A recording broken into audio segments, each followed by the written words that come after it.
Hi, hello, and welcome to Greenwich Associates discussion with Tal Cohen, EVP and Head of North American Markets at Nasdaq. I'm Shane Swanson. I'm Senior Analyst with Greenwich Associates, and I'll be your host today. This is a fairly new endeavor for Greenwich, so I'd ask you to give us your understanding if any hiccups occur during the process. I'll quote every author's dedication I've ever read. Any errors are my own and should no way be attributed to our guest. And with that, I'll welcome Tal. Thanks for joining us today, Tal. Good afternoon, Shane. How you doing? I'm doing very well, thank you. Thanks for taking time. It's been a busy little bit of period for us, so I know we're all very busy and appreciate you making that time. Of course, safety is first and foremost for everyone, so how are you doing? How is your family? Well, considering what's going on in the outside world and then being in New York, it's fairly unique to see what's transpiring not only in New York City but the boroughs, and I live in Long Island, so we're now a bit of a hot spot here. But it's great that we love each other. It's great that we can get along, and I think we're all coming to the realization we're going to be doing this for some time now. Fair enough. Yeah. Any coping strategies? Cooking? Coping strategies. Coping strategies. Oh yeah, the one that I'm going with right now is just keep your own routine. Keep the same routine that you had when you were working. So wake up at the same time, go to sleep at the same time. I make believe that I have a little bit of a commute that allows me to kind of get that my game on before I get to work, and it allows me to have a little bit of decompression, which is now just a 10-step walk into my kitchen versus an hour train ride. But I compress that all into that 10-step walk. That's great. If I could only get my 17-year-old, 19-year-old to follow those steps, it might be a little bit better. That's great. Well, mentioning coping, let's discuss the markets, what we're here for anyway. There has been incredible volume and volatility recently. I've seen some what I would consider to be fairly amazing stats. Kind of run some of these by you, and you can let me know if you think they're right.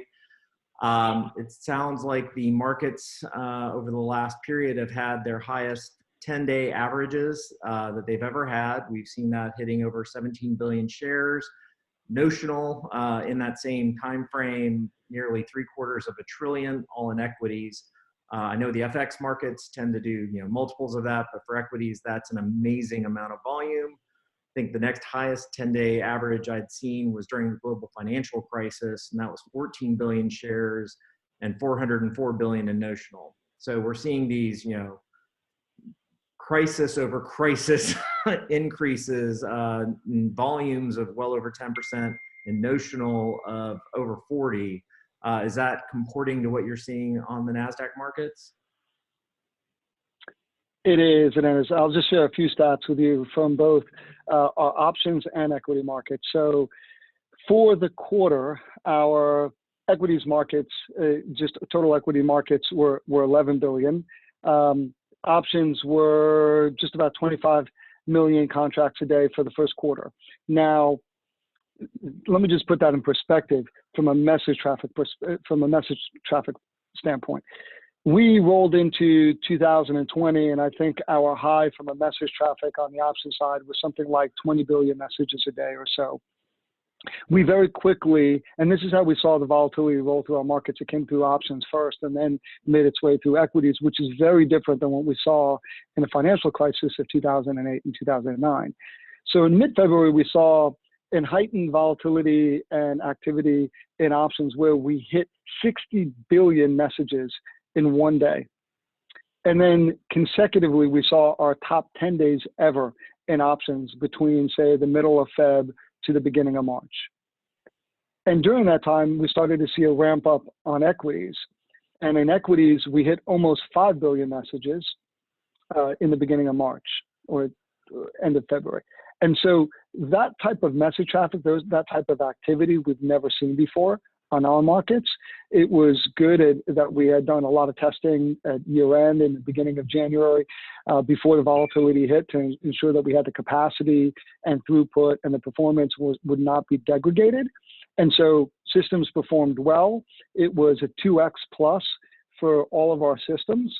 Our customers were able to manage through that. We were able to manage through that. And so while we look at volumes, we focus on message traffic when we think about what we can handle as an exchange and how we're there for our investors. That's incredible, very impressive. Seeing a 3-time message increase in weeks and being able to actually stand up to that, I think does speak to some of the resiliency that the markets have put in place. Again, crisis over time. What other impacts, or have you seen other, both in the NMS marketplace as well as in the customer base? How have other exchanges been handling, other market participants been handling that massive increase? Generally speaking, the markets themselves have been handling the excess activity and heightened volatility pretty well. So the VIX hit, I think, 85, which, and also for the month of March, is probably a record in terms of the levels it was at persistently through the end of the month. Now we're sitting at a 50 plus VIX, and that's still really high, but doesn't seem that high anymore. And so I think the markets have handled that well, and that includes the exchanges, the brokers, and the clearinghouses. Of course, that requires close coordination. I'm sure behind the scenes, there were systems that were stressed. There were systems that were looking at capacity and very closely paying attention to where they needed to invest and maybe increase capacity throughout this period of time. But generally, I think the industry, in particular in equities and options, has held up really well. That has been our experience as well, speaking with our clients. It's been amazing to me. And again, a decade ago, I don't think we would have been telling the same story, but we have done an incredible job industry-wide in testing disaster recovery, business continuity planning, and the fact, sometimes I've heard people complain. I don't think you're going to get a whole lot of complaints anymore about that type of testing as we roll forward. Mentioning market structure changes that have occurred. Obviously, over time, we've tightened up the market-wide circuit breakers. We've added in LULD. We have short sale circuit breakers. What can you tell us about how those have impacted during this time of increased volume and volatility? Yeah, it's a great question, because we spent the better part, as you know, of the last 5-6 years putting all of those things in place, and maybe really since the financial crisis. And so from a market-wide to a single stock to short sale restrictions, all of those guardrails have been tested for the first time, and multiple times. And when I talk about market-wide, that's for the first time. But LULD, obviously after 2015 and what we saw in the ETP marketplace, LULD has stood the test of time. And I think we're starting to talk a lot more about Reg SHO and the short sale restriction rule that you just referred to, which is Rule 201, where we saw on days right after the market-wide circuit breaker, almost 60 to 70% of the entire market under that restriction, which is kind of amazing. And so just dialing it back and looking at the market-wide circuit breaker, those guardrails went into effect 4 times. I think each time we learned something about how we would otherwise optimize or improve what we saw. But generally speaking, it worked really well. We got into the halt on an orderly basis. We came out of the reopening on an orderly basis. And from a Nasdaq perspective, the focus for us is making sure that our stocks were quoting and trading as quickly as possible so we could support price discovery. And the reason that was so important is because of the amount of uncertainty that you saw in the marketplace, and all now the derivative products and the ETP products that are basing their pricing and their NAV off of the underlyings. And so people are trying to get a handle of what the S&P looks like 5 minutes after a reopening. And if 50, 60, 70 constituents haven't opened up, it's difficult. So we saw our responsibility as making sure people understood how to get into it, how to get out of it, that we were quoting and trading as quickly as possible, and that was done on an orderly basis, and there were no hiccups along the way. And for the most part, I think all 4 worked exactly as they should. There was one of the 4 that was right after the open. Literally, it happened a second and a half after we opened the market, and that's something we want to look at. Does it really make sense to go into a halt 1.5 seconds after you open up the market? And for Nasdaq, we open up our market exactly at 9:30. For the NYC, they'll have some delayed openings, and so that's really messy for the entire market. They don't understand. It's difficult to assess what exposure they have, because we're doing things differently. And so we need some harmonization around how that would work. That's, for example, something I think we should take a look at. Yeah, there's definitely been a lot of discussion around that halt in particular, halts in general that occur even shortly after the open. It's interesting, the graphs, if you look at them, do tend to, I would say, support the idea that there may have been that built up pressure, but even in a short period of time, the prices got to where they should be and somewhat stabilized. I won't say that markets haven't moved up and down a lot, but for those periods of time, they did seem to put the pause in place that I think the market-wide circuit breaker was intended to have there. You know, it's not intended necessarily to be to stop the falling knife, but it is intended to give people an opportunity to reassess and ensure that what they're doing is right and that the systems are able to handle it, which, as you pointed out, they did very well. Yeah, and just on that, this is the first global pandemic all of us are dealing with. And so this is unlike what we saw in 2008 and 9, where there was a systemic risk within the financial system. This one is still playing out. It's a health crisis first and foremost. And so just absorbing and processing all that information and what it means to investors and what it means to the market, you saw the market deal with it in two ways. One was there's a great deal of uncertainty, so the market priced that in, and you saw spreads widen, and there's some dislocation between asset classes. But then you also saw the market trying to understand what the health crisis meant to the economy, and understanding that the health crisis was the leading indicator to what the economy would look like, versus the economy determining what the markets would look like. Right. In some ways, I can liken it to what we've been hearing from Dr. Fauci and others, where the virus will tell us what the response is, the market will tell us what the response is. And I agree. We need to see how that is processed by the market itself.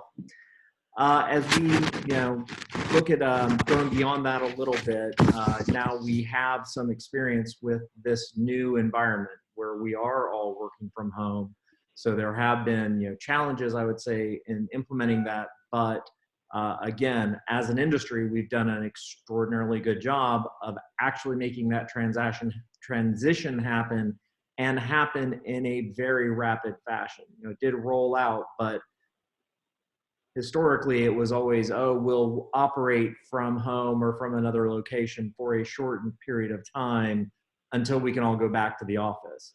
And so we're all dealing with those changes. How has that affected Nasdaq? And then how is your view how that's affected the rest of the market? 2 points on that. One is, in our DNA, and it has been part of the DNA for a long time now, has been this concept of a virtual environment and working from home.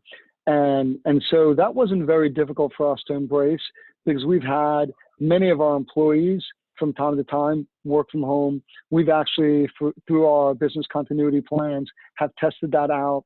We've invested in the capital and infrastructure that we needed for a full work at home environment. And so I think we rolled into that pretty smoothly.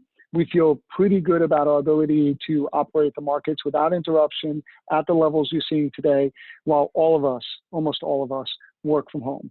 And so that's been great to see. And honestly, that's been something that I think as an organization, we put a lot of effort into for a number of years. Now, to step back, the reason we were successful at this is because we were early in implementing our business continuity plan. And so in the middle of February, I think we got a head start versus some of the others in our industry, and maybe across all of the markets, in terms of saying, number one, we need to have our BCP plan in effect. We have to understand what needs to change, because this is very different. This is a global pandemic. It's a health crisis. It requires us to think differently about that plan. And then we went in and we put in enhanced visitor policies, business travel restrictions, and you've seen that come out over the last month. But most importantly is the last two things is a split team framework, a team A, team B environment with a work from home capacity. And then obviously social and physical distancing, where we opened up our backup sites. So we were early to do that. We got people separated pretty quickly. We got people comfortable with that type of work setting pretty quickly. So by the time the government or officials were talking about this is what we need to do, we were there. That's great. And I do think it's been incredibly important for firms to be able to do that. I echo your points. It's a transition and it is a change. You mentioned you had to update your BCP planning because, again, as I said, historically BCP is often kind of it's an event, right? It's a storm, it's a hurricane for those of us in the South, or even for Sandy. It's a fire in the building and you may have to relocate temporarily. We are now in a environment where we may all be working from home for some extended period. How does that change your interaction with your teams, with your interaction with your regulators? How does that all work together?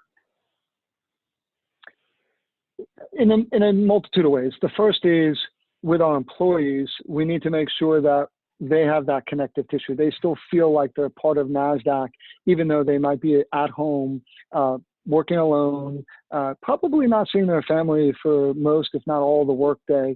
So you're stuck to your seat, especially over the last month. We were strapped in, all of us, just focusing on the markets and making sure we were there for our clients and the industry. And so the outreach that is necessary in terms of making sure that people know what we're doing and why we're doing it. So being really clear about what our plans are through this period of time, removing any level of uncertainty so that reduces anxiety for people, making sure that we provided a level of connectivity through collaboration tools like MS Teams and Zoom and other tools like that, making the most of those tools and making sure people virtually had some level of connectivity into the organization. So that's for our employees. And so I'm focused almost every day on what communication I need to put out to our employees about what we're doing, not only to handle the virus, but about the working conditions and what the go forward looks like for them. And then as a management team, we spend every morning on a stand up with our CEO and the rest of the executive team talking about our plans. So we're really well connected from that perspective. Then as we think about our clients, we're trying to make sure that we're getting in front of our clients in two ways. One, letting them know what our plans are, letting them know when things change from our perspective, and also being empathetic to things that are changing on their end. If it's a working from home environment, how does that impact their productivity? How does that impact their ability to manage risk in the markets today? How does that impact their ability to make changes in the markets today? So we've done a lot of discussion internally about how we manage that, how we communicate that to clients, and how we take that feedback in-house. And making sure we're just not adding to the complexity or the anxiety that our clients are facing. That's great. As we look at those changes now, firm by firm, everyone's dealing with it. We've gone from, floors of traders kind of packed in like sardines, so to speak. Do you think that there will be a sea change in both, buy side, sell side, both in how their trading floors are constituted going forward? I think there will be a sea change in that if it's your first experience working from home for a long period of time or a protracted period of time, and you start to get comfortable with tools like MS Teams and Zoom and other collaboration tools, you might end up finding out that they work even better for you. And that might just change the way you work, the way that you interface with your team, and maybe even the way that you interface with your client. Will it replace or become a bigger part of the way that you deal with your client? Still an unknown. I think we tend to like the face-to-face. We like the intimacy of those relationships in our industry. And so I think we'll find new ways to work, new ways to use technology, but it may not overhaul the way that we view our relationship with clients. But to your question on the trading floor, that's an interesting one because I think all the exchanges that have trading floors always look back and want to understand the value proposition and the services that their trading floors provide. And in our case, we have one for the Philadelphia Options Exchange. And that trading floor has been there for a very long time and provides a very specific service to its customers that augments our otherwise fully electronic exchange. Now, what we want to make sure of is that we have a backup for that should we not have the floor, and that's what we've done. But we also want to take this opportunity to make sure people understand the value proposition of our floor and what it's meant to do. And so we have a smaller floor. It's only about 40 to 50 people. And we made the conscious decision, as you know, to to shut down floor operations, and that's because of the nature of it, the clustering that goes on, and the density that you have on the floor. And so we can't yet replace that with technology. We can try to synthesize a lot of that interaction, but I don't think we're looking to replace it because the floors do serve a purpose. We understand that. That being said, I think Nasdaq, more than anybody else, we are very comfortable being a fully electronic exchange and a fully electronic market. So we're just looking for ways to make sure that we're touching our clients, adding value, and making sure that we have backups should something like this occur.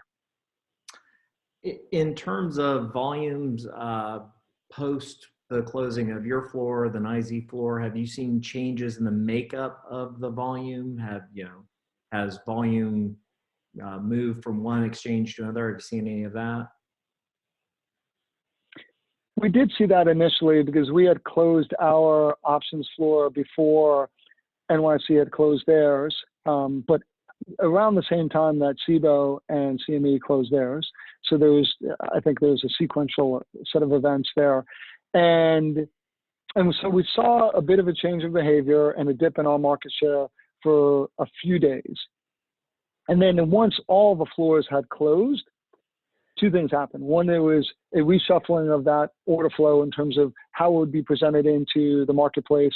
And ISE, one of our 6 option marketplaces, it has fully electronic capabilities that was able to provide the same or close to the same level of experience that the floor was. Maybe not exactly the same, but something that effectively replicated that. And so we gained that market share back. I think other exchanges will probably have similar stories. But from our perspective, we saw that play out over a 4 or 5 day period where we lost a little bit of market share. It was figuring out where it wanted to go in the marketplace. Some of that might just leave the marketplace for a period of time. But most of that's re-entered under the fully electronic model, and we've been able to gain our share of that. Excellent. Thinking about changes that have come, so we've had crises in the past, I believe, and we've always seen regulatory responses to those. Now, you said it a couple of times. This is a global pandemic crisis, not like some of the financial-based crises we've had in the past. Probably shouldn't laugh about that. So when we look at that, what do you see as potential responses? Are the regulators going to make sweeping changes, big regulatory initiatives? We've seen delays on any number of existing regulatory programs. Is there going to be more of that? Do you expect there to be new initiatives that result from the findings from the pandemic?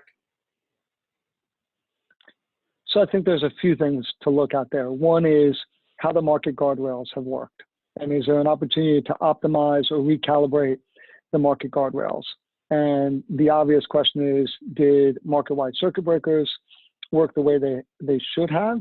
And is there anything we can do, for instance, in harmonizing better with the futures market?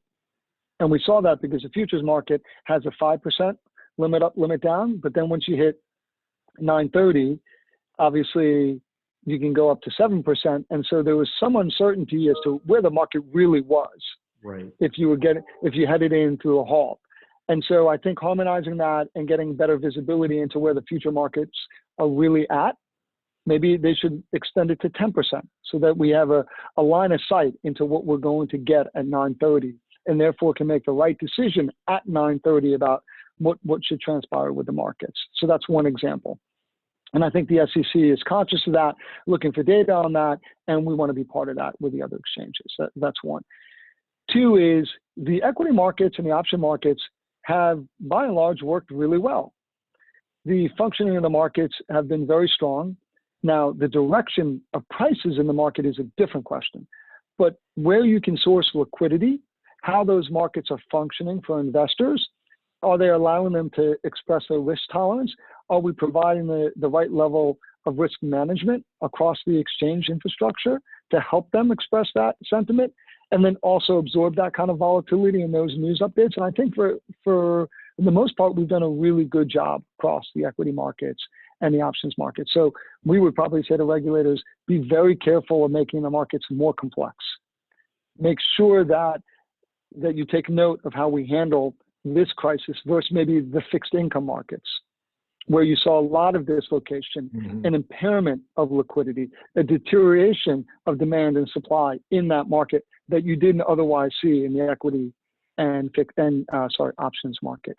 Right. And so I think there's a lot of lessons for the SEC and the industry and, quite frankly, Treasury to look at as we come out of this. I think that's those are words of wisdom, honestly.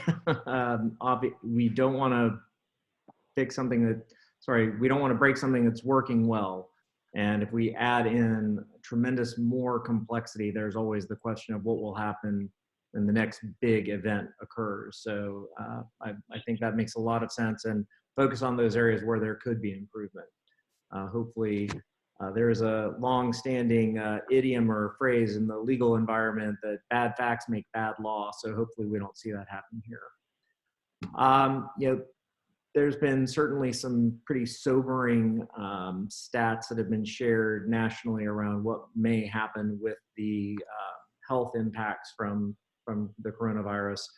What do you see as potential impacts to the market if the lockdowns, shutdowns extend not just through April, but May and maybe 3 months or 6 months out if need be to resolve the issue?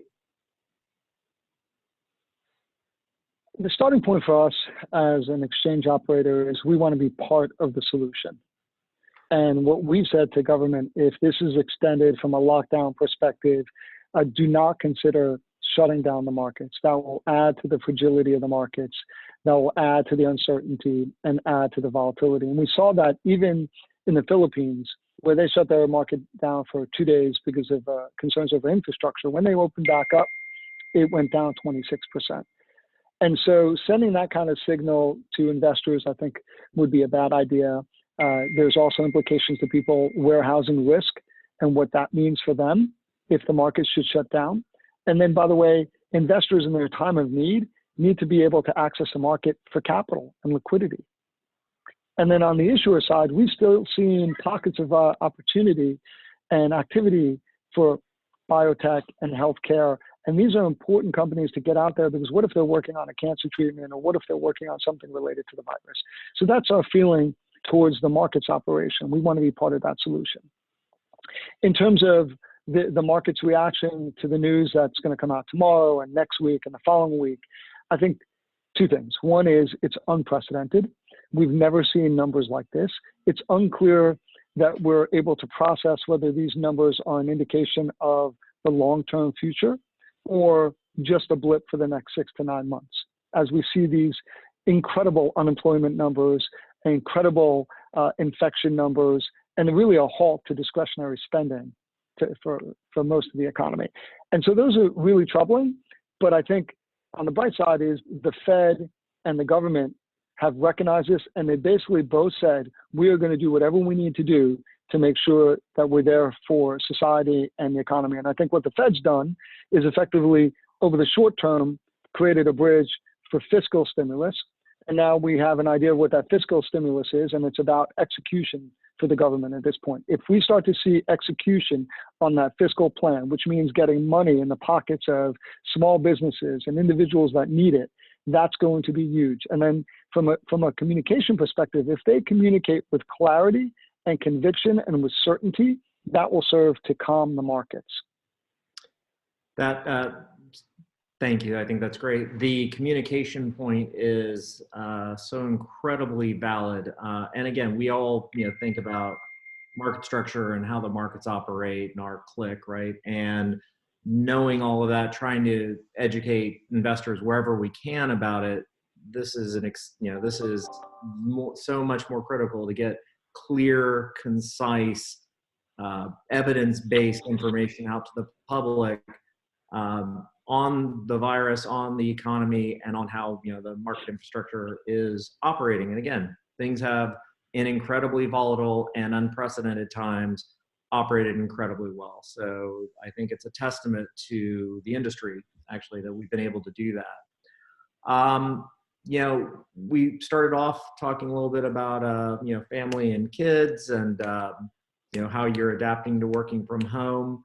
Are there other steps that the industry itself can take to help educate the general public? You know, obviously these are small steps to put up something like this, but are there other things we can be doing on a broader brush to help get that information out to the public that things have actually stood up really well in a time of crisis? I'm going to go back to something you said before because I think it's a truism. Facts are always important, but they're incredibly important during a time of crisis. So just making sure that we get the facts and the right information to our employees to understand that this is both a personal and professional issue for everybody. Everybody's been affected by it in one way or another, whether you know a family member or somebody, a friend that's been infected, or somebody that's working at a hospital day and night shifts and having to deal with this. We have to recognize that first and foremost, this is a health crisis. And if we manage the health crisis, we'll manage the economy. And so we have to do our part as corporate America. And so Nasdaq and everybody else needs to step up and be there for society and the economy to help it get back on its feet and deal with this crisis. So we're going to try to do our part through a number of different initiatives. We announced a few things last week. We'll continue to do things in the following weeks. And then, of course, we want to take care of our own employees. So I referenced that meeting that we have with our CEO every day. And we literally go through cases, individual cases, and making sure that we are there for the employee and their families. They have what they need from us. Is there anything we can do to help them get through this time? Because we know it's not just about that employee. It's about the extended impact that this is having on that employee. Yep, absolutely. Couldn't agree more on that. Well, this has been a great discussion. Let's try to end on a little bit more of a positive note. So I don't know, have you been able to catch John Krasinski's Some Good News on YouTube channel? I have not. I've been totally wired into CNBC for the last month. I don't know if I've ever changed the channel. I think that's true for many of us. I'll make a plug for it. It's just it's all about having you know, positive energy and positive news in times of crisis. Look, Tal, this has been incredibly informative. I can't tell you how much we appreciate your time, the information. We welcome having these discussions and certainly look forward to having them more in the future. Thank you for having me, and we're all in this together, and thank you again. Thanks so much.